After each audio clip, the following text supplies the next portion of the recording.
Everybody should know how to check their own fluids on their car. It's something that everybody should do at least once a month. Let's talk about it.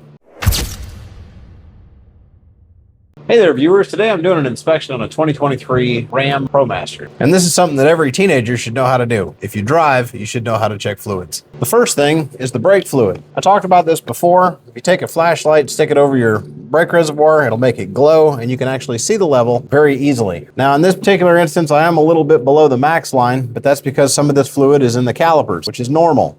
Now onto the coolant. You want to make sure that the car is off and that the temperature of the engine is cool before you do this. You don't want to burn yourself. This will blow off if it's under pressure or hot. I can use my trusty flashlight and I can see that the level is right here, which is right at the max line. Also, with the vehicle off, you want to check your oil. You grab the dipstick, pull it out, and we can check the level. Look, it would be about a half quart low. But let me explain this crosshatch. On most dipsticks, there is a crosshatch area. It's got two dots, one at the bottom and one at the top. That is the absolute minimum level that the oil should be at, is that bottom dot, and usually it represents 1 quart of oil between that dot and this dot. So if it's halfway, then it's about a half of a quart low. What you don't want to do is overfill your oil. Running your oil level above full is actually worse than being a quart low. Now, this vehicle doesn't have a transmission dipstick, so I won't be able to check that. But if you do have a transmission dipstick, that is the one fluid you want to check when the vehicle's running up to operating temperature and in park. You'll pull the dipstick out, and you can wipe it off one time, put it back in, let it sit for about 2-3 seconds, pull it back out, and check your level. Back there is our washer fluid for our windshield washers. As we can see, it's about half full, but we can add. Those lights on the dashboard are there for a reason. There's gauges. You want to make sure that you keep an eye on those. If you see your temperature gauge starting to spike past halfway, you probably have a problem. You shouldn't drive it like that. If you see the oil light blinking at you, stop, check the oil. If you have a constant brake light on your dash, chances are you're low on fluid or you have a brake system issue.